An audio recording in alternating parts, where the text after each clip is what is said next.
Hello and welcome to Monday's episode of the Terrace Scottish Football Podcast, recorded on Sunday, unfortunately. My name is Joel Sked, also unfortunately, and I am joined again, unfortunately, by Duncan McKay, as we unfortunately have to run through the 6 games from the Scottish Premiership weekend. Duncan, how are you? Hi Joel, how's it going? I think that was probably the world record for unfortunately, and deliberately so in a opening to this podcast. At least you've got the cojones, I suppose, to front up to this and do it, as opposed to every other Hearts fan that seems to have gone to ground. So I suppose that's something. So agreeing to come on this was basically an apology to Fowler for messing him about over something, and then I doubled down on that by when I was my dad's birthday this week. So I went to get him a few beers as part of his presents, and I got myself a couple of beers, thinking, you know what, having these in the house just in case Hearts win on Sunday, that'll be nice. I will shock you, those beers have not been touched. So yeah, that was probably my fault for the Derby loss that we are about to speak about. Well, it was a loss, wasn't it, Joel? Yes. Sorry, I don't know how you want to do it. We'll talk about Hibs first, and I can just hit you questions, and then when it comes around to Hearts, you can just hit me with questions, and we can just do that routine throughout the show, because there'll be game stuff that you've seen more of and stuff I've seen more of. But yeah, Hibs defeated Hearts of Midlothian 2-1 at Easter Road this on Sunday. I was going to say this afternoon. On Sunday afternoon, it was the first time in 16 years that Hibs have won back-to-back league games against Hearts, and it was a result that over the piece was deserved. Hibs took an early lead through Martin Boyle. George Grant scored a lovely equaliser, and then second half was pretty much all Hibs, and got the winner through Jack Iredale with a lovely dipping effort. It wasn't a volley because it was bouncing, and it wasn't a half volley because he didn't catch it on the bounce. So yeah, 2-1. Duncan, Hibs. What's I've seen someone put on social media. What did I should have got it up? What is I'll get his tweet up because I've got it to hand. It was this is wonderful audio, Joe. It's actually probably good just killing time. You like that less that you have to actually talk about. I've got the ball in the corner, and I'm going to hold it here for the next hour. No, so basically, it was a Hibs fan going, can someone explain to me how we have turned it around and done it in such a fashion? It seemed like the last week has probably really solidified that turnaround under David Gray. You've beat Celtic with the help of, to the extent with the help of VAR, which is always nice against the Old Firm. Then you went up to Dundee United, probably didn't play your best, but then won with a 90th minute winner, and then scored later on in the in stoppage time, and then to top it off, beat Hearts in front of a packed and jubilant crowd. And it just seems like the off-field financial results not great, but on the field there's just there's momentum and kind of togetherness. I felt that in the atmosphere as well. Yeah, I don't know how you do explain it. I suppose the element was that both when Hibs and Hearts were absolutely rotten at the start of the season, and the table wasn't necessarily telling the full story, in terms of we knew that those teams were both had the ability to be better, but there was but there was also, when we've been here before with so many teams in Scottish football, there is a chance that if you can sleepwalk into things as well if the form's not arrested. But yeah, it's just slightly incredible in terms of, at the moment, I think we are not as good at well, I suppose there's an element of someone's got to finish third this season, and it could be, and why not Hibs? I suppose is now the element that you're getting to, because we've now got that momentum. We've been through the very hard patch at the start of the season, and we just are just a lot more cohesive. I think that it's hard to say anything other than, like, it has to be something to do with David Gray, I suppose, more than anything. In terms of that, the players have and the squad has come together, and after that Dundee debacle, and that's the only way to do it. Because again, when you look at what else has happened recently, the idea that Hibs team today got beat very easily, scudded by that Dundee team that played this weekend, also 4-1, played off the park. You would find it hard to believe, sort of thing. So I think just everything's fallen into place, that the bad luck that Hibs and Hearts were having at a time has dissipated. There maybe is due a correction coming up, and I suspect that you are praying for, alongside some others, that happens next Sunday, because but it's going to be, it's an odd one in the sense that I think Hibs are going to go to that game next Sunday, having watched also Celtic, even though they put 5 past St Mirren, and we'll get to that in a bit, with an element of belief that we might do something, and that's been missing for Hibs for so long. That there was a short periods of time where there has been that we can go to the Old Firm, or we can take on the Old Firm, and it feels like we might do something. Like, it's not an outside chance, we've got a puncher's chance. And I think that's kind of where we're at the moment. And I think it was just, they're all playing for each other. They're all, there's deficiencies across the team, but it doesn't seem to matter at the moment. We're kind of getting away with it. There's something. I still think at some point this season, Jordan Smith is going to cost Hibs points in something, probably some, or cost us a game. There are weaknesses, but there's I suppose the team is just greater than some of its parts at the moment, and there's that flexibility.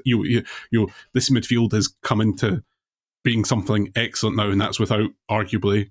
But again, he would find it difficult, I think, maybe to get back in team, like some of the club captain Joe Newell and stuff like that. So there's just so many things going right at the moment, in the same way that at an earlier point in the season, all the things were going wrong, and we've managed to.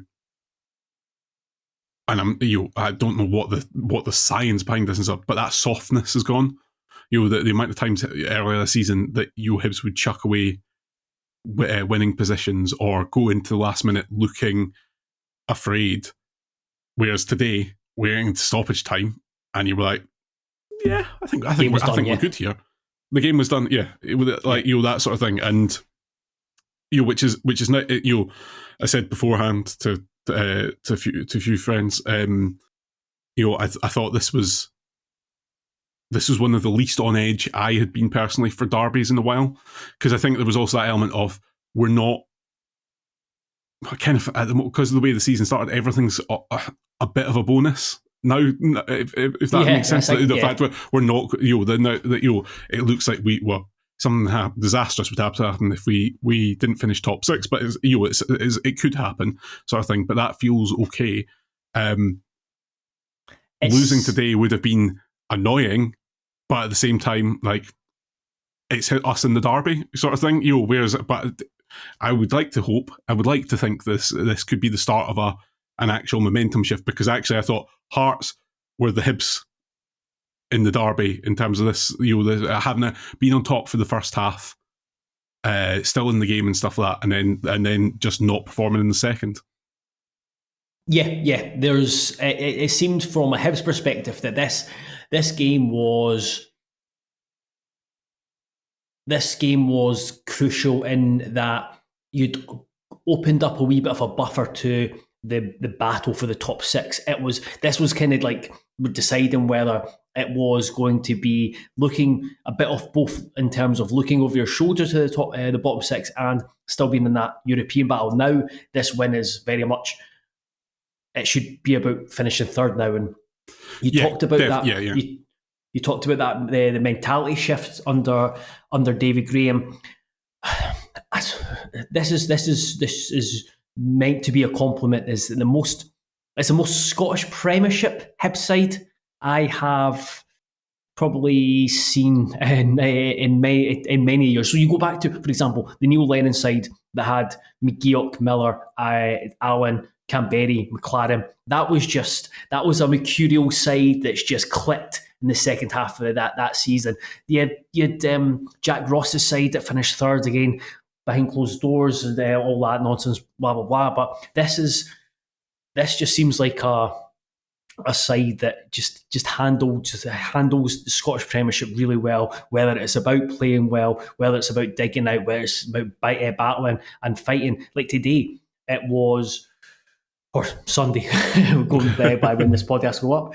But all I've heard recently from Tony is Triantis has been mammoth in midfield. Rocky Bashiri has turned kind of just turned the perception around in terms of how he's perceived, and then both of them certainly in the first half were all over the place. I couldn't believe it that Triantis got man of the match. That these two guys have been really important. Were miles off, and it's certainly Triantis that impacted the way Hibs played in the first half. But again, they found they settled into the game. They found their feet rather than getting swallowed up, which has happened to players in the past within the derby. And then you've got others who have stepped up. Mariah Welsh was really good.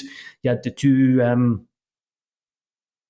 either side. So kind of Iredale came up with the excellent goal. He was excellent, and then you had Nicky Cadden, who turned into, certainly second half, turned into a mixture of like David Beckham and Ryan Giggs. Yeah. There was big performance, and I think the first half was deeply frustrating because you've seen how Hibs, even in last week, how well Hibs could play, and they just and they hadn't, and they were sloppy in possession. There was a complete lack of impreciseness, which made it easier for Hearts to play, and I think Hearts, Shankland's interview going off the pitch halftime, he was right in terms of Hearts had dominated, but that just seemed to completely flip coming in the second half. Hibs had a lot more control of what they were doing. They had a lot more precision. I think it's a theme of this entire weekend, I suppose, is players doing things early because they know what they want to do has been such a difference to have been kind of lackluster, just holding on to the ball a touch too many and things like that. And I suppose Hibs were slightly fortunate in the sense that Critchley didn't.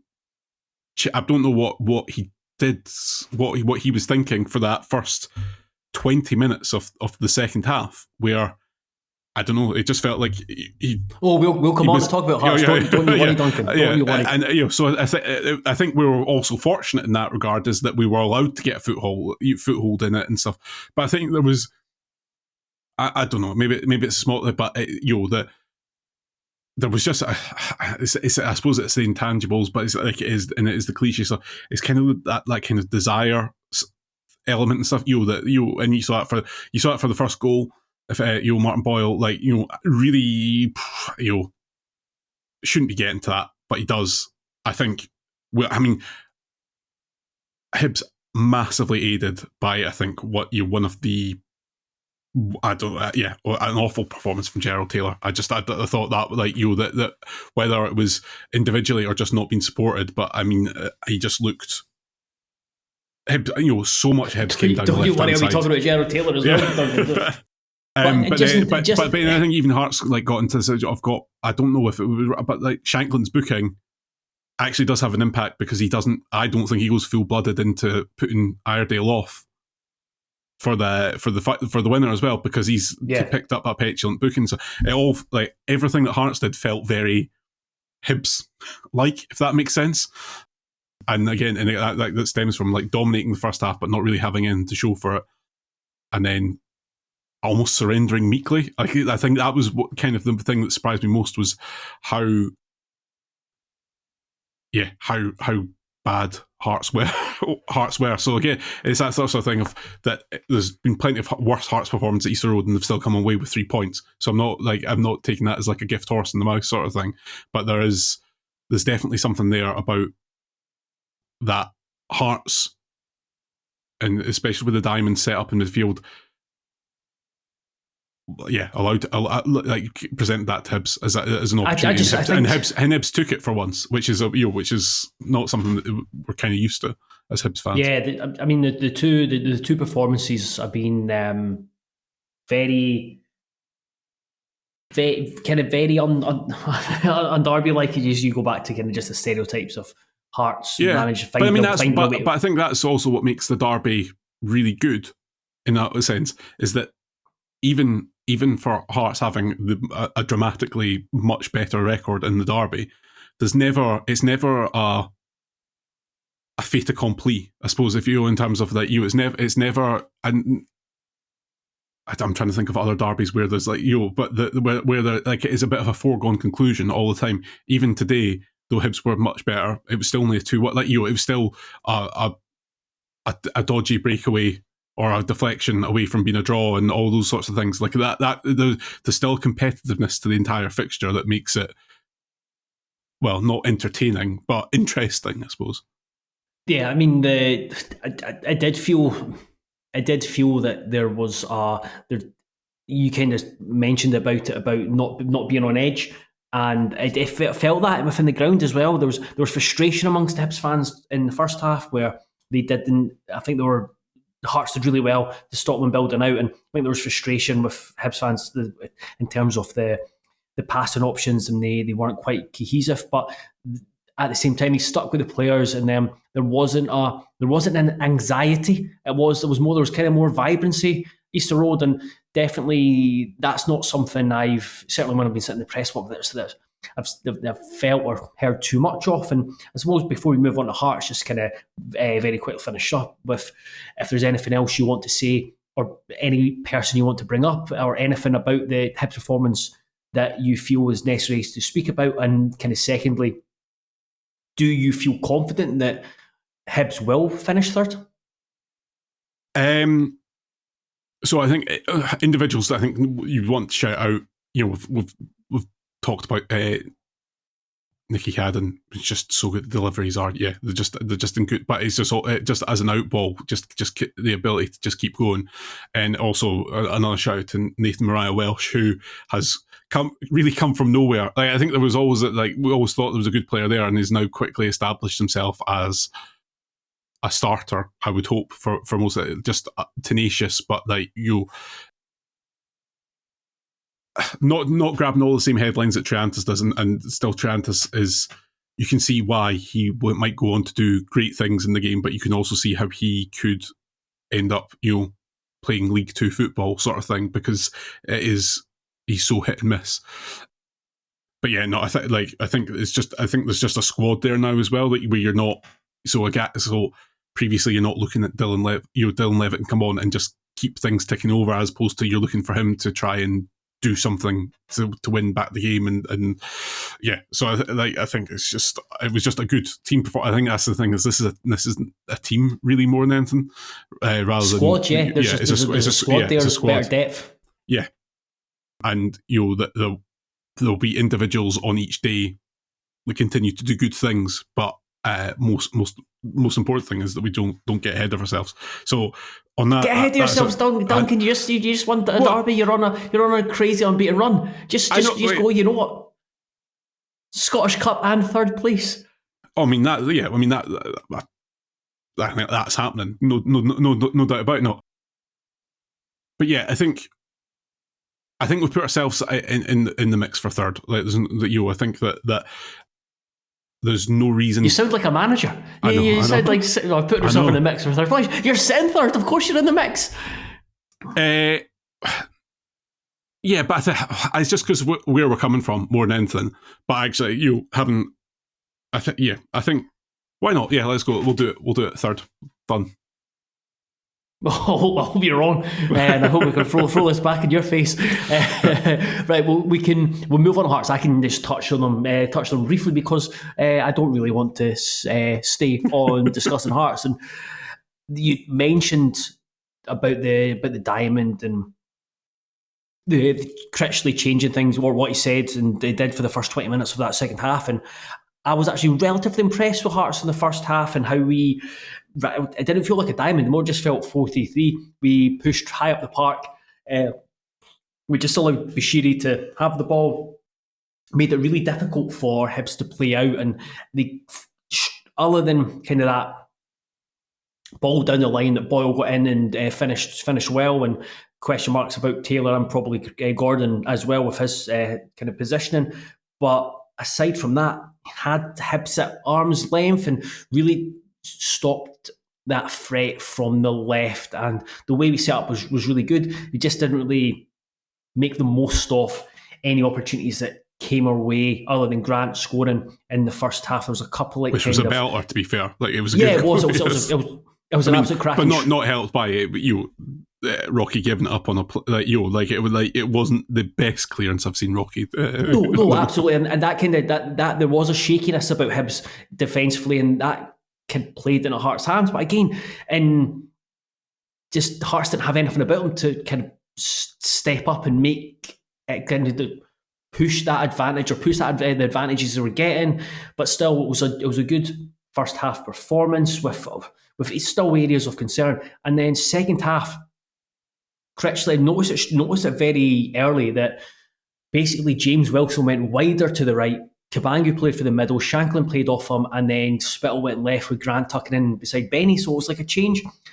It was essentially still, you could still say 4-3-3 or 4-2-3-1, but just the position and the way that the team pressed was different. And I kind of asked Critchley afterwards why, and kind of he talked around it, but it just felt like it made it easier for Hibs to play out and especially get the ball to the left. And this is where probably the biggest frustration is that Cadden was allowed to put in 3 or 4 kind of tantalising balls, like really, really good balls into the corridor and certainty. And there was a couple where it was just out the reach of someone breaking in the box, like Campbell or Bowie, and then a couple of ones were defended really well. And at that point, I was thinking, if you're sticking with that formation, play. I know he's not the greatest, Musa, but because he's quick and he works his arse off backwards, and then he kind of stops. That would stop Cadden's advances, or certainly provide a wee bit of support to Taylor, because like you said, he didn't have a great game. I thought he settled quite well after the first goal, where he settled quite well, had a couple of decent moments, but the second half, he just seemed so unsure of what to do. He just seemed so unsure of his surroundings, and his reaction was slow. You seen it with the first goal. When he realised that Boyle was there, he sped up. He got to him. He's like, right, you're just as quick as Boyle. And then he allowed Boyle to still get the ball. And there was a couple of times that happened in the second half, and actually was surprised he stayed on. But yeah, he was kind of the big talking point individually. Collectively, though, although I think there should have been a recognition of that, and he'd been given more support. You'd have hoped, like, that was what was a lot. Not, I suppose that was what, if I was a Hearts fan, would be more alarming, is the sense that he's been absolutely done here, and we're not seeming to help him out. Yeah, absolutely, and that's what I thought, because it was when he eventually came on with Vargas, and it was desperate stuff. It was like, right, we may as well just put all our attacking players on at once and try and rescue something, and then we take off our best player in Benny, who's at least getting on a ball, controlling and trying to link, and it just, at that point you're just like, nothing's happening here. And that's 2 derbies in a row, and seen it already on social media with folk replying to me and pals as well. A lot of question marks on Critchley just because of the derby, and then it's more for me the manner of the 2 derbies. The one at Tynecastle was just a terrible performance. The one today, it was reaction after starting poorly in the second half and then going behind. Had 3 shots all of the second half, once after going behind, and all 3 were off target. The closest we came was Blair Spittle hitting a corner on top of Jordan Smith, and him tipping it over the bar. So that's where it just felt, with the importance that Hearts fans put on the derby, it was just such a anemic second half performance, and that's where you question the mentality, the fight, the want, the desire, the cojones, like those intangibles. You can talk about tactics and changes in shape, but if it's also on the players to kind of rise to the occasion and want it, and that didn't seem to be the case, and that's where it's kind of, for Hearts fans, was unforgivable. And then that comes down to the managers as well. So having had this big turnaround, it's now one where Critchley has done really, really well. But as we've seen with managers in the past, if you don't do well in the derbies, there's lots of question marks. Yeah, I think that's the thing for me is now, has Critchley won a big game as it goes? And I think that, like, so far, his record is, and I know that Hibs fans have been fond of getting back in Anthony Brown's tweets when every time he brings out the Critch table. But whilst those results have been impressive, the derbies, and then if you're a Hearts fan, like, really is the derbies and Celtic and Rangers, and so far kind of feel like you've not really laid a glove in many of those. Yeah, so having a conversation with pals earlier on, and he's won. He's not had a statement. He's not had what I would call a statement victory, and that's but he's had wins on the level below. Whereas like statement victories, he's not beaten Celtic, he's not beaten Rangers, not beaten Hibs, not beaten Aberdeen, or the only one that can maybe fit in there, and it was his second game in charge, was the win over Ammonia in the Conference League.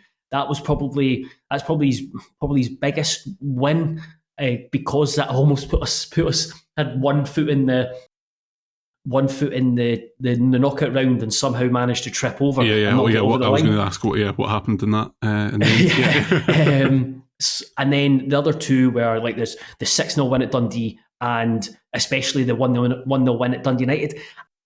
I would call them they're big wins, but kind of lowercase big rather than uppercase Hibs, and with like getting Critchley wasn't in charge of all of them, but a lot of them getting, I think it's 4 points from a possible 27 in games against Rangers, Hibs and Aberdeen this season. It's not great. So I think with this, it just takes away. This was an opportunity for him to go from being viewed as having done a good job since coming in to having done a great job, because now Hearts would have been right in the hunt for third place, and it seemed like it would have been the kind of the statement win to back up or make everything that's happened before, from taking us from bottom of the table to back into the top six in European contention. It would have kind of just backed all that up. Now there is going to be 3, 4, 5 days of fans talking about it, kind of criticisms and back and forth before the game on Friday against Dundee, which is massive. So it's although it is a cup game against Dundee, so like I suppose that if you lose it, then you'd be as well just be handing in his resignation as he's been interviewed by Brian McLaughlin or whatever on Friday night, because I don't think there's any cup no coming back from that. The losing on Friday makes the rest of the season very, very difficult. Now, we have spoken plenty about the derby, good and bad. Well, a lot of bad for me, a lot of good for Duncan. I thought it was all positive there, Joe. I thought it was really enjoyable. Where you've noted them down, where do we go next? Oh, Dundee United to Aberdeen. Sorry, we're going up to Aberdeen. 2-2 against Dundee United in the other game, which was involved in the battle for third place. Dundee United took a 2-goal first half lead and contrived to draw 2-2 with Kevin Nisbet scoring a double in the last 15 to 20 minutes, depending on how many. Can't remember how. I think it was 5 minutes, 4 minutes stoppage time. Duncan, what did you saw bits of this, didn't you? No, I watched the whole game. So yeah. So yeah, you're right. You're spot on there with the contrived to lose it. I mean, I think that it was one of those, because of the nature of the game, it's one of those games where actually both sets of fans can come away from the game, depending on if how they see their cup, like, but either a half full or half empty. But I think if I was Dundee United, a Dundee United fan, I'd be more angry than Aberdeen fans leaving that game today, because they dominated for somewhat. Like, this game essentially turned on two substitutions, which was Morris coming on for Aberdeen and Sibbald going off for Dundee United, but largely because of the change of shape that brought with Dundee United. And from that point on, Dundee United just seemed intent on sitting back and just try. And one of those things where if the game had finished 2 minutes earlier, if there had been less stoppage time, he looks like a genius for doing it. Yes. But ultimately doesn't, because what will be more frustrating as well is that Dundee United on the break, is even after that change, still looked more dangerous than Aberdeen did for all the possession that Aberdeen were holding on to. But in the end, that's a much better result for Aberdeen. In terms of it keeps them here. And frustrates Dundee United more than anything. Just on the two sides of that. That were my big takeaways. In that you're spot on when you said if it finishes 2-1 and Dundee United hang on, then Jim Goodwin, that's like. You're looking at us like, oh, what a job Jim Goodwin's done there. United were set up perfectly and got the 3 points. But you look at looked at the average positions, and Dundee centre backs were basically on the edge of their own box, and just it's that type of performance. And I really like Jim Goodwin as he was great to deal with when I was kind of covering Aberdeen. But it's those kind of performances and decisions by managers within, like, the kind of Scottish football managers, or managers within within the Scottish game, where fans of other teams, when they're linked to them, they go kind of get suspicious of it, because it's kind of. Is scared the right word? Or safety first. It's that kind of safety first approach which frustrates fans, and it's like, it's kind of boring, and it does point to a manager who's more worried about getting beat than he is about winning. And I can't remember. I don't know if it was Craig Cairns I was speaking to. He was reading about. He's been reading a few books and kind of the analysis, the stats kind of stuff, and I think it's kind of said that you've got more. It's been viewed that you've got more chance of winning a game if you continue to attack when you are in such a position, rather than sitting back and inviting pressure on, because that's what happens. And then on the flip side, I think it's a massive point for Aberdeen, because they have seemed to have got over their hump, and they've while not being brilliant, they've had a couple of more positive results. And then you're just thinking it's back to losing to Dundee United is going to be a really sore one. But to battle back, and again, all the intangibles I talked about with the derby, that kind of showed that, and they had the staying power, and they won it. It was that could potentially do wonders for the rest of their season. Yeah, absolutely. And what is, I suppose, a relief, I suppose, for Aberdeen fans is that they got themselves back into, and they take the point without playing well. And I mean, the domination of the ball, but with no, just with no real idea of what you're trying to do. Yeah, with what you're trying to do, and Kevin Nisbet scores 2 goals despite looking like the least informed striker, in Scotland or across the world, probably. And it was insipid stuff, and the catalyst was Morris coming on, but even then they didn't even play to their strengths enough to keep Morris. Like, Morris was the biggest threat they had, and yet they continued to contrive to not play through him as much as they should. So it was deeply frustrating, I think, if you're an Aberdeen fan, but also you've got the slight bit of hope because you're like, well, we still got something out of that. I think if you're a Dundee United fan, you leave thinking that's deeply frustrating because that was entirely within our gift. We could, like, if we had just kept, but I mean, Glenn Middleton ended up playing like almost as an auxiliary left back. Yeah, and it was this is how is this helping?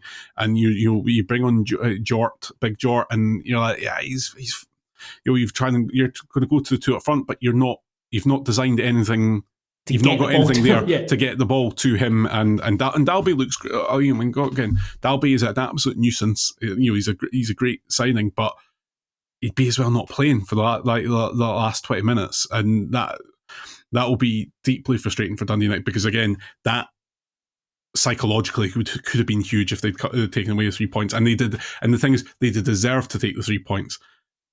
That just deciding to sit back, and then as soon as Aberdeen got that one goal, there was a bit of the momentum shifted a little bit more because you were suddenly like, well, how do we? You can see that happens to teams all the time. They look, and that was the thing. Dundee United looked absolutely content in terms of because again, what Aberdeen's approach was very pedestrian, not very quick, wasn't hugely pedestrian, just floating balls in with no real purpose and stuff like that.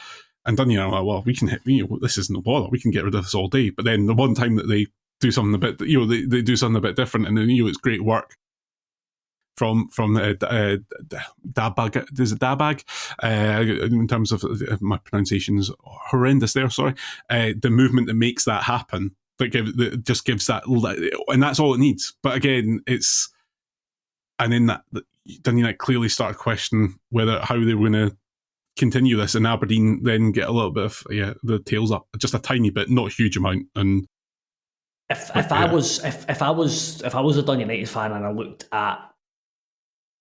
was there, and then the disappointment of that, and then kind of looked at the stats element of it, and seen that we had 27% of the ball. It's like, you're at Aberdeen. You've not gone to the new camp. You've not gone to not gone to like Celtic Park. You've gone to Pittodrie at Aberdeen side, like you said, who haven't been great, and that would annoy the hell out of me as an. And I think we've talked about in terms of the then sort of becomes scoreboard journalism to a degree in terms of but the fact of the matter is that looks inspired if you'd got the win, but you've not. And that's always, but that was always the risk. And I don't think if they'd continued to play in the way that they were when they were 2-0 up, and Aberdeen were trying to attack, but not doing it very successfully. Ross Graham was immense at the back for large parts of this game.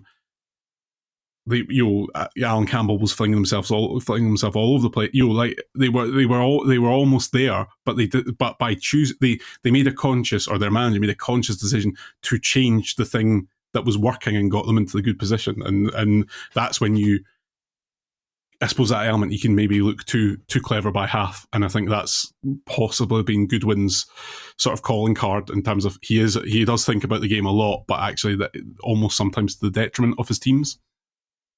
Just on Aberdeen before we move on, massive moments for Kevin Nisbet. I think he's blowing very much hot and cold, a lot of cold since in his time at Pittodrie. But in terms of the way they started and the way they finished, I do wonder how long it is before Jimmy Tillene maybe changes up the side in that Ockles.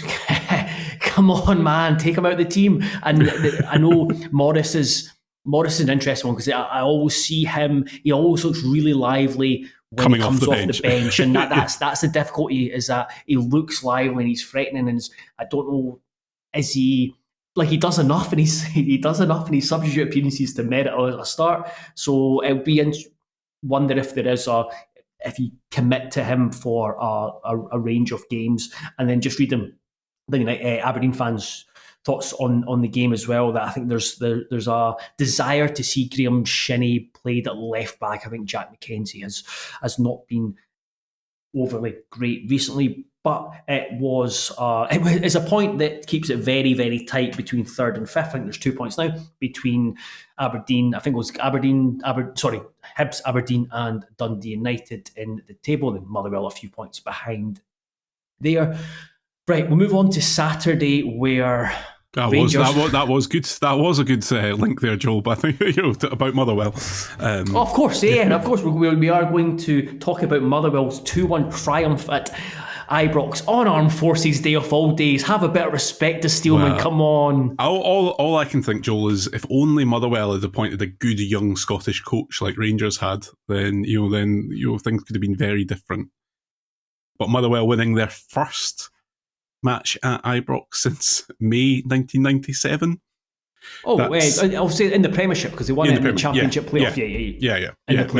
League match. Yeah. But Gary Barlow was number one back then, if that's any indication of where we were at. But so Gary Barlow was number one the last time that Motherwell won at Ibrox in the Scottish Premiership, and Lana Wolf was in amongst the Armed Forces at this time when they won at Ibrox.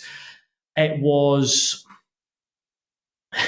very funny, I would say, just because the nature of Rangers' defeat, namely Jack Butland's goalkeeping performance to provide Motherwell with their opening goal, which the linesman tried his best to rule off, even though it was one of those. So just on the refereeing decision, I'm really surprised that he put his flag up there, just because I could understand it if the Motherwell player is the first person he sees, but the Rangers player is the first person he sees. So I don't know what he's gone on there, but the goal stood, and Motherwell got that, got ahead, and then they got ahead. But also that is like, so there's Butland is, that's, well, I mean, I suppose that is indefensible for a goalkeeper at Rangers, but it's also why is Proper that deep? Like, that's what I also don't understand, is like that all comes about because you've just got defenders not bothering arse to get out. Like, he's so far away from the rest of the defence. It's unbelievable. He is. So, what do you want to focus on, Rangers first or Motherwell first? I suppose let's go. Let's get, as we said, it's a rarity that they do the business there. I think just incredible. Like, in terms of like the turnaround from about a week, start of the week, there was conversations about a Motherwell on such a steep decline that they're in trouble, and had they lost to, or not got they drawn with Dundee midweek and stuff like that, and then just going topped up by winning at Ibrox. And as Graham pointed out, one of the funniest parts is that the Motherwell didn't even play that amazingly.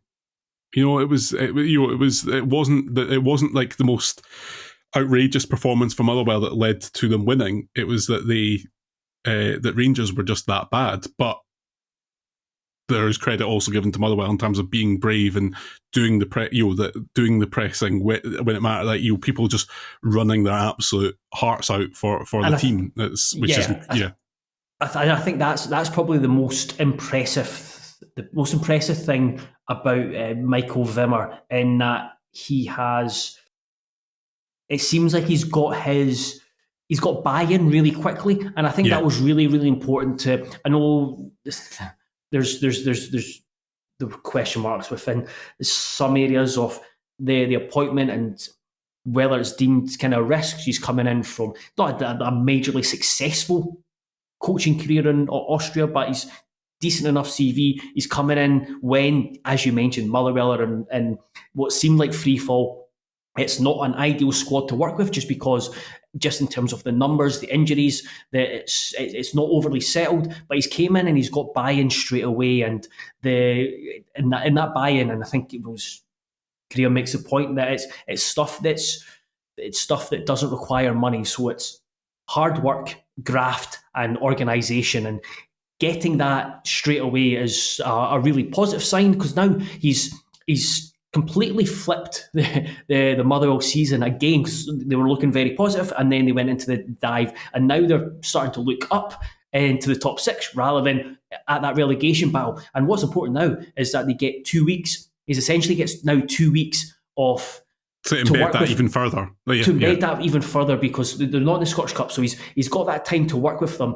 And on the foundation that he's already built of 2 wins, one of which is Ibrox. So he doesn't need to convince the players, because they're seeing the value of what. I mean, yeah. And the fans see a team that's hard working, and a manager who's come from abroad, which I think for the fans, having got what they kind of went through at the end with Kettlewell, will give him a wee bit more grace, will give him a wee bit more time. They'll be excited by it. He's really bought into it. And then the fans will love his Store Island jackets, etc., etc. And interestingly, I was speaking to someone that before he does the press, he has to hold a briefing with the guy at Motherwell where he basically talks through what could be asked, and then he's really keen to know what's just so he can present a coherent, and I think that's you'd be amazed the amount of people who do press conferences in Scottish football who probably don't do that would be and that's what I think where people managers necessarily get themselves into trouble, because they're talking off the top, they're speaking off the top of their head.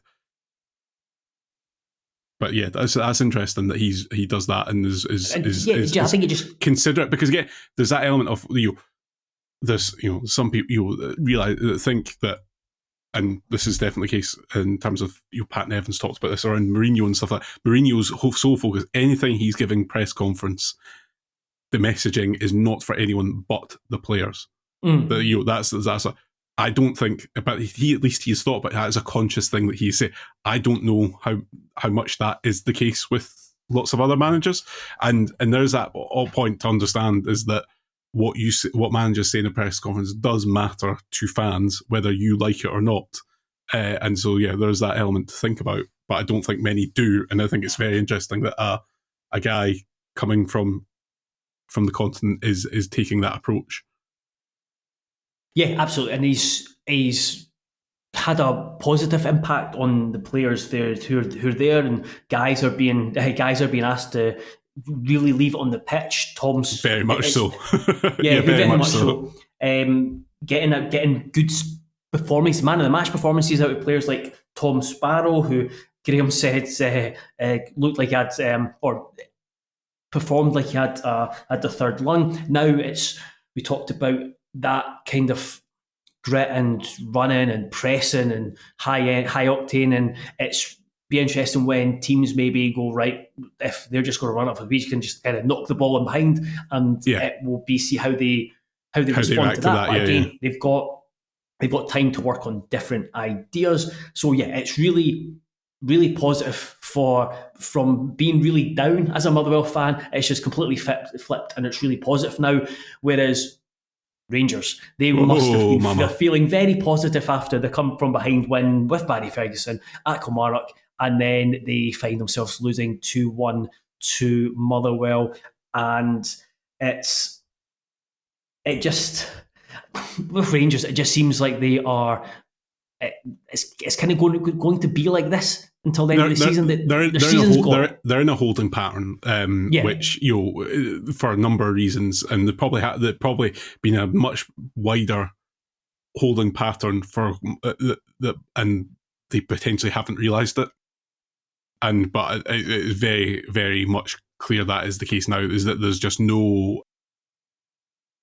there's no cohesion. There's no sense of what this club is trying to achieve, and that and in the same way that you signing players that are really not good enough for Rangers on pre-contract agreements and stuff like that. That there's just this some very odd things going on, and then it goes all the way through to even Ferguson's post-match comments around about Ibrox not being a great place for Rangers. Is that like?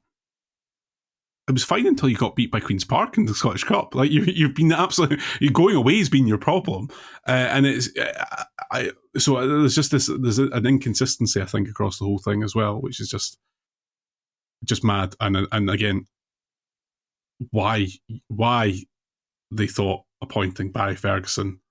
I'm not over. I just. Not that it would be my appointment, but just I can completely understand why they went from. Like I said, there's the seasons other than Europe. The season's toast. But that's the thing. Other than Europe, like that's actually quite like it wasn't within the realms of possibility. I don't still do. Well, I do now because Barry Ferguson's a manager, but they could go much further in Europe.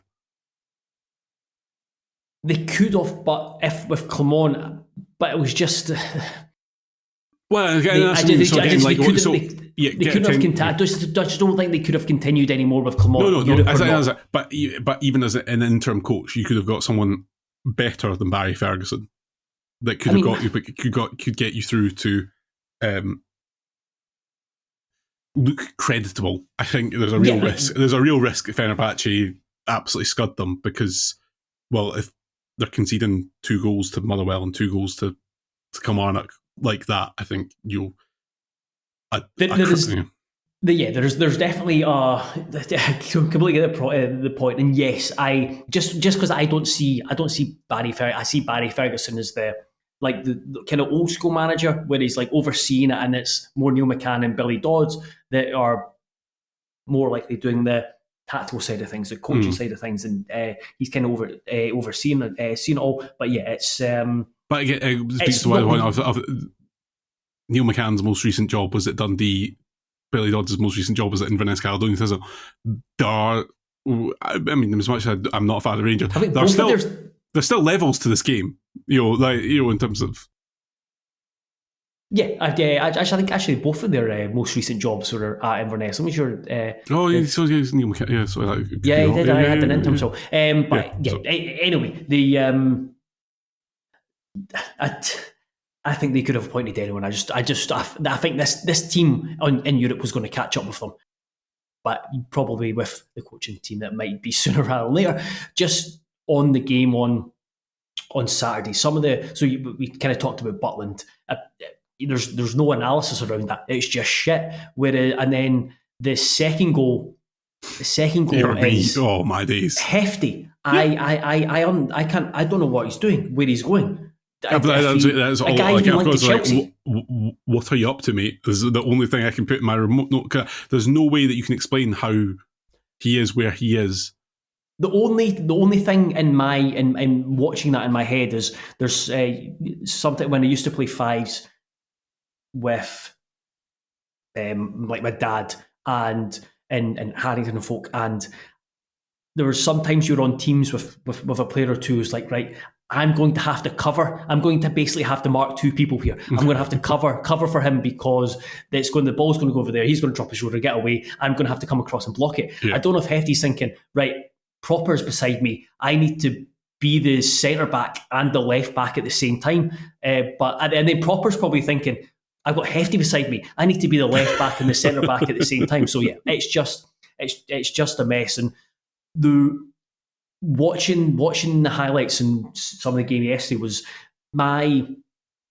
there's a strong part of me that I would like to go to games where I don't even care about the football. And Telfer talked about this on the lower league show with he went to the Hamilton game and he was just sat beside the dugout because of the wanting to see things kick off. Yeah, it could kick off and turn. I just want to go to. I was watching the crowd reaction after the first and second goal, and then the boos, and I just going to games where there's a crowd's going to turn, and all you're doing is watching the crowd and listening to the crowd rather than what's on the. But it's also the more damning element was that they got a goal back in the 54th minute. Yeah, but it didn't seem like it was then a crusade. It was like right, all hands on deck sort of stuff. It just didn't happen. It just didn't seem to happen. And well, yeah, and that's that.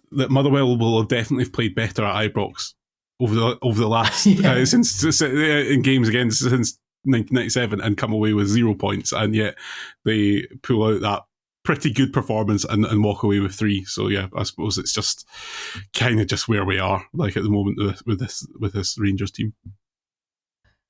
Where we are with Dundee is a team that cannot keep clean sheets. Yes, we will move to Dens Park, where it was Dundee 1, St Johnstone 1 on Saturday.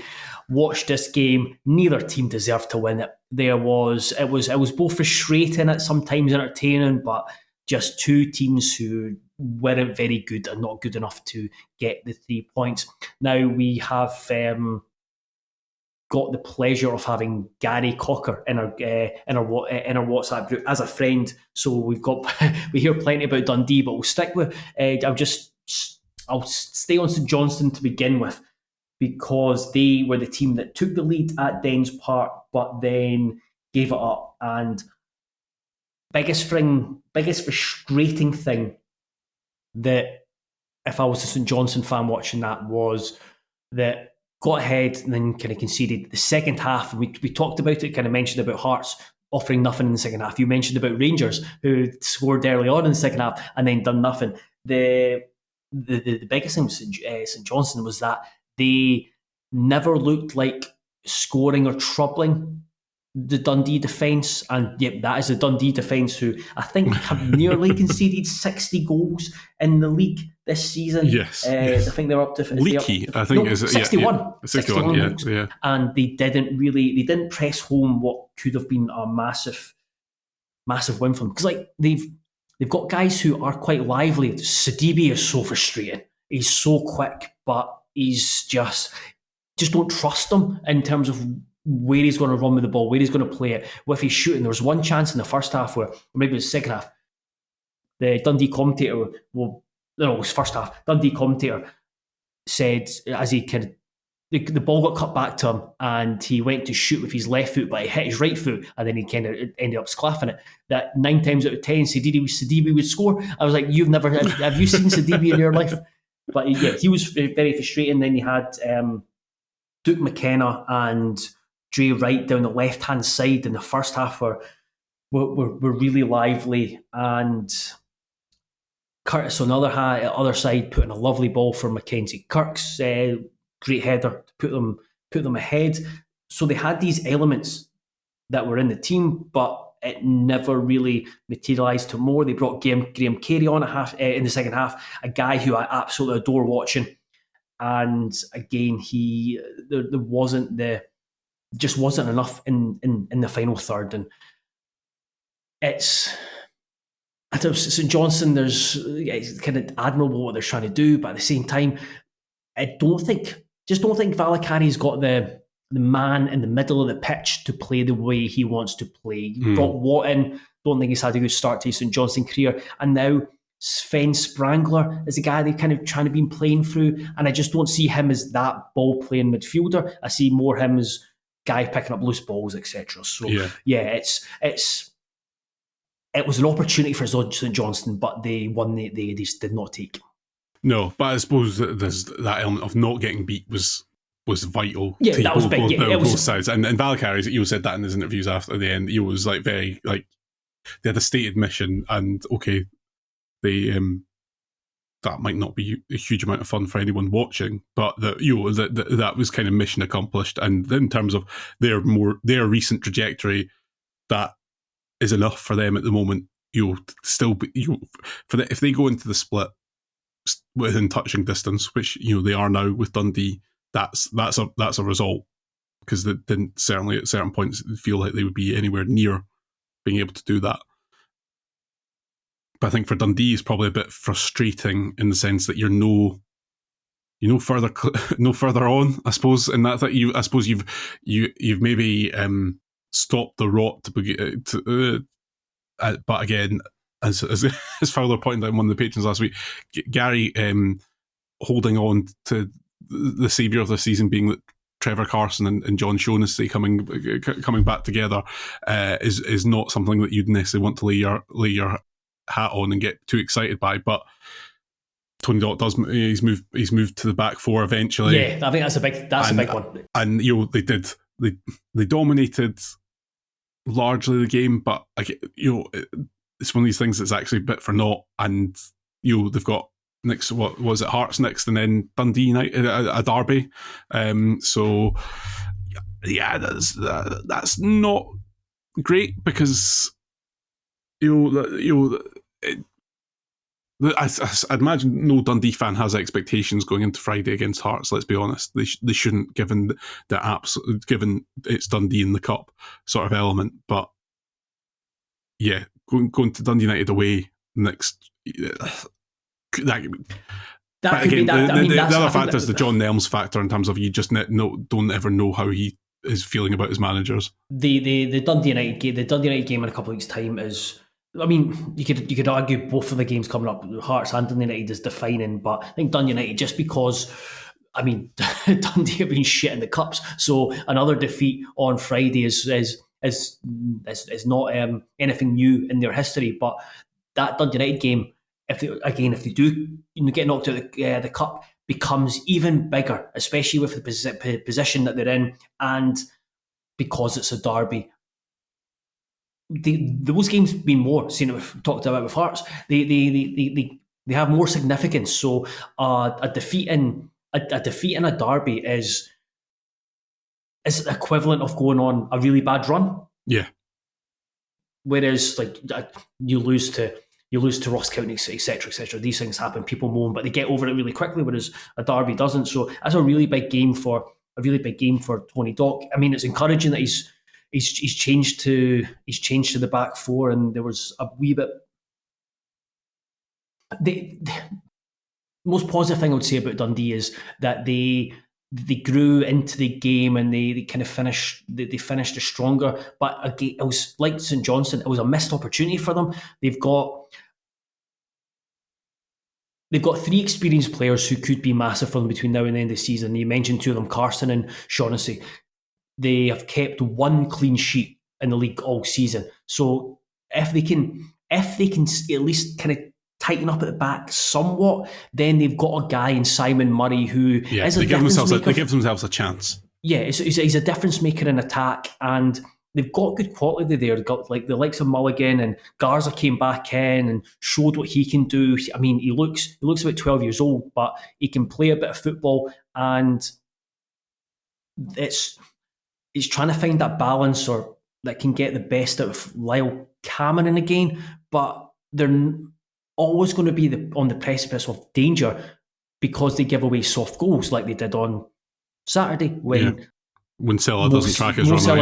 Just allowed Kirk to just run off him. So it's a really interesting time, because again, not that long ago, where you're thinking that you're looking at Tony Dock's done a pretty decent job at Dundee, playing with a lot of youngsters, but there's been a real regression. There has been, and they missed a trick, probably not bringing in another striker. They've not got too much. We've got some experience in their team, like I mentioned, with Carson and Shaughnessy coming back in, and I was just looking for Gary's message that he mentioned about a kind of stalwart midfielder, and he mentioned the name Scott Fraser, who I forgot was there completely. So yeah, it's going to be a really big couple of weeks for Dundee and Tony Dock. Like you said, they kind of stopped the rot, and moving to a back four might just give them that shot in the arm, as with Shaughnessy and Carson coming back. But yeah, it was a game where there was no real winner from it. Both will feel like it is a missed opportunity. We'll move to the penultimate game of our discussion of the weekend, and that is Celtic's 5-2 win at St Mirren. Now, Celtic are... I just find it really difficult at times to discuss Celtic, because I hate that the thing that managers say, where Scottish Premiership managers, especially guys who are in the bottom 6, say they aren't judged in the games against the old firm. It's like this. They make up a good. You play them at least 6 times a season, so you're just giving up 6 games. You might want to, yeah, exactly. But I can kind of see of that thinking now with Celtic. It's just they're just so far ahead of everyone else, and you've seen that at the weekend where St Mirren were really, really good. They gave them a really good game, and Celtic were able to turn to their bench and like bring on Jota, bring on Yang, who never been overly impressed with, but he comes on and he scores 2 headers and has another cracking one ruled offside, and then like Hatate turning into Andreas Iniesta, and then you got Jeffrey Schlupp, who I don't think he is he a better defensive left back than Greg Taylor? I would argue against it, but then when you're Celtic, who cares about having in the Premiership having a left back who's overly defensive sound when he is really good going forward? It's just they're just playing on a kind of just a different level to the rest of it, and it makes it harder to really discuss them in depth. Yeah, I certainly think that's the case for Celtic. Also, they're evidently not carrying the same intensity that they did up until a couple of weeks ago, because there is no title threat. If they continue like this, they can win the title on the 6th of April, I think. 2 games before the split. And I think that's the thing, is that St Mirren gave them a really good fight, and it still wasn't anywhere. Well, I want to say it wasn't anywhere enough, because actually the scoreline doesn't reflect the contest, and that the how on earth St Mirren don't get a penalty, is absolutely beyond me. And maybe it makes it 3-3, and does 3. And if it's 3-3, is that actually a difference? To anyone's season, probably not. It won't make a wild difference to St Mirren, but you never know. And I think if that's the thing, if St Mirren miss out on the top 6 by a point or whatever, there will be various points, but this is one where you could point to and be like, we were denied an absolute stick-on penalty, and I still can't comprehend why that wasn't given in real time, or then once looked at a replay. I'm watching it live. I couldn't believe it. I had to. They discussed it on Sky after, and I seen the clip on Twitter. So I sent it to a couple of pals. I was like, did anyone see this challenge? It's like I don't understand. It seemed to be over so quickly, and it was again similar to that. Not a similar challenge, but similar situation with the penalty or non-penalty at Tynecastle in the Rangers game a couple of weeks ago, where you're thinking, surely that's one that the referee at least has to be pulled across the monitor. And I'm not going down the road of nonsense kind of conspiracy theories and stuff, because you look back at, I mentioned earlier at the start of the show about was it in or out the ball at Easter Road, and like things even themselves out. I don't think whether they do or they don't doesn't really matter. But the bigger point is VAR continues to. It's something is just clearly not right at the moment. Where there is still big calls, ambiguity. Big decisions. Becoming that should have been eliminated. But that was the whole thing, is that it makes it easy that and there will be certain things where do you have enough cameras, etc. But when there's something that is as clear as this and doesn't. You're like, well, there's a structural problem here, because this incident was exactly the sort of thing that you said would be resolved by this introduction of something, and it's not happened. It's not happening. Yeah, it's not like a handball where people have got. It's not. There's not. That's like it's like an interpretation, or there's very clearly laws of the game, and they have not been followed in this instance. And it's I think Bobby Madden put it on Instagram, where it was like basically his 2 choices were a penalty and a yellow card, or a penalty and a red card. So was it just the fact that it was? I think it was a stonewall penalty. It was a really bad challenge as well. Yeah, and Celtic fans will point to the Hibs game. I'm sure they've got a whole document. But again, that's an issue within Scottish football, where everyone goes, "What about me? What about me?" rather than the greater good of going, "This is just shit." As for St Mirren, we talked about, they did really well, and I think the decision. I think that recognising the park wasn't going to play into their advantage. The decision to get the ball forward as quickly as possible kind of bypassing midfield a lot of the time was a very good one, and actually made Celtic look gettable. I think that's the thing, is it wasn't like St Mirren had their chance sort of thing. They had several chances that on other days, or with just a slightly better finishing, you would have made that game a lot trickier for Celtic. I mean, it was still a tricky game. That's the thing. It's like saying that was. But it's also that thing is that just Celtic feel inevitable, and I think that's the element of it, isn't it? Yeah, especially it's one of those where when Hibs have domestically, when they've been beaten domestically in recent years, you're thinking, when are they going to lose another domestic game? It's very rarely the again, I might be corrected that they have lost 2 games really close together domestically in recent years, but that just doesn't seem the case. But in terms of St Mirren, they, going back to something I said about Dundee United and having so little so little of the ball against Aberdeen, I just look at St Mirren had similar, than 24% of the ball against Celtic. I think St Mirren are one of the best teams, perhaps the best team in the league at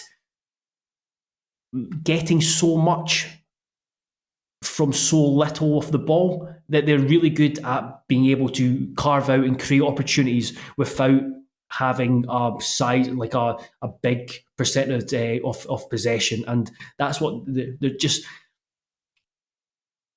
They'll get a lot of stick in with Scottish football fans, but I do admire and respect the way that they go about their business at times, and it might not be for everyone, but there's a certain beauty in it. Yeah, absolutely. Yeah, no, definitely. Well, it's efficient as well. Like even in terms of that, like there's a lot to be said for it. And it's just going on FotMob, who get their stats from Opta. They're really, really good. But Celtic and St Mirren both created 4 big chances. Celtic missed just one of theirs, St Mirren 4 of those. And he goes back to just quality. Right, finally, we are at the end, and it is Ross County 1, Kilmarnock 0. Just because we left this to the end, it doesn't lack any importance, because it was a really, really big win for Ross County. It was more the fact that on the view of the highlights and reading comments from both sets of fans, it was a pretty shit game of football, but Ross County found a way to win, and it has been a fantastic, just get my close my notes, fantastic spell for Don Cowie and the Staggies, because if you go back to Christmas Day, I think it was Christmas Day, they were either bottom or second bottom, and now they have gone into, now they're like looking at up the table rather than looking at another relegation battle. They've now equal. I think they've got equal their points tally from the entire last season, and they've got the best record. I think maybe the joint 4th best record with Hearts over the last X amount of games. Where I've got my notes here. Yeah, across the last 2 months, I think there's the joint 4th best record, and now the same number of points as the whole of last season. Now, it wasn't a great performance from Ross County, but they got a scrappy goal, defended well, and had a goalkeeper who is in top form and has really impressed since coming in as a free agent. And it's something that you bang on about a lot, that see, if you have a competent goalkeeper, you've got a very good chance of staying up. Yeah. And on Saturday he was very, very competent, and I suppose the bigger question from this game is, sorry, I should say I've just called him the goalkeeper, Jordan Amisa. Is we're now March time. When do we start saying Kilmarnock are in a slight bit of bother? Because could just been. And again, they didn't look awful. They dominated. It seemed like they dominated a lot of the game, but again, they were chasing it. But it's, it looked like County defended so well. They were compact and knew what they were doing. And again, that pitch is a bit of a leveler. You have to say at the moment for them. Is it a leveler anymore, considering how shit the pitches are in Scottish football in general? Everyone's really bad? A bit worse than most others, I would say. Maybe, it is terrible, yeah. I don't deny that. Yeah. But yeah, right. I think you're starting to worry about Kilmarnock.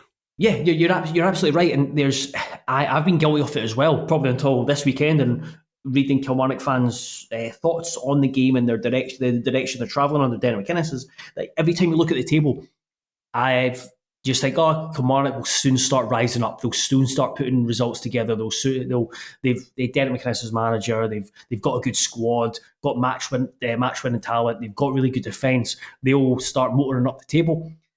They've not done that. They've had a positive result here and there, but then it's almost if it's not one step forward and two steps back, it's one step forward, one step back, one step forward, one step back. That seems to have been their season, and it does seem like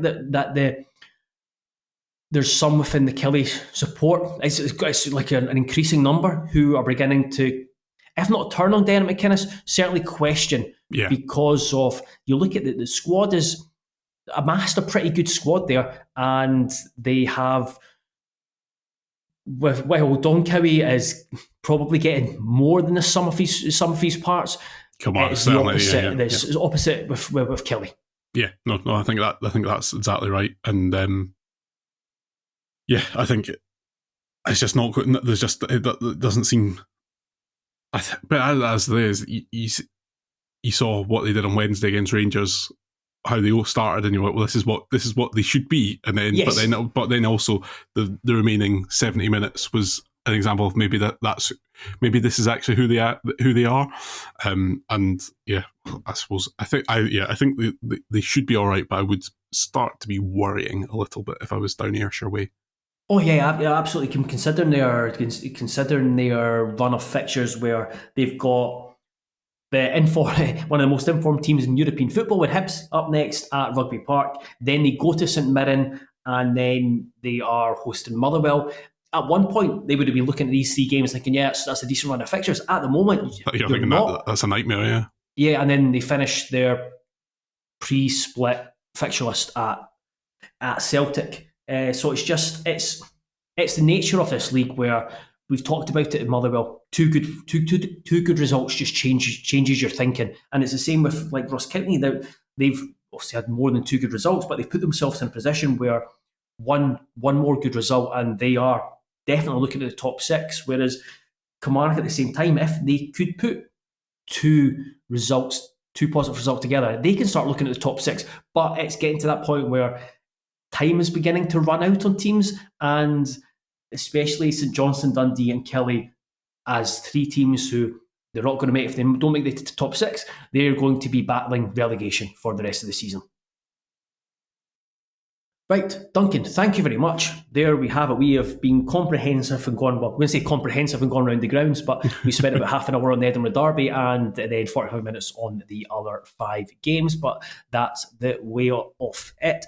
I hope everyone enjoyed listening. Be sure to check out the Patreon Terrace, so patreon.com/Terrace podcast. Yes, that's Patreon. It. Yep. Yeah, it's that good stuff. Plenty of good stuff going up on there, including the 16-1 quizzes that Craig Anderson has been wonderfully hosting and putting together. Loads of other content as well. Fig Fowler's been speaking to different fans of clubs just to get in touch of base. And Sean and Craig Telford did who they would like to go for a pint with in League 2, which manager and which manager they wouldn't. It is there was a clear number 1 and a clear number 10, and then 8 other boys who they would have just chucked up in there and picked. Yeah. So be sure to check that out, and be sure to check out the Lower League Scottish Football show on Thursday. It was a wonderful listen. Finished listening to it this morning, and that is my outro. I don't think I've got any more admin to do. So Duncan, thank you very much, and say goodbye. Goodbye, Joel. Thank you for spending your Sunday evening with me going over that. Yes, it's been a Sunday, that's for sure. It's been a Sunday. I've done 2 podcasts on the Hearts' defeat at Hibs, and now for a lie down. I was going to write more about it, but yeah, I'm going to go to my bed because I'm going to end it there. I was going to say something really, really, really depressing, but really dark. Really dark. But yeah, we'll leave it there. Duncan, thank you very much. Everyone who survived this hour and 20 minutes, thank you very much. And yeah, unfortunately, we had to do that. Goodbye.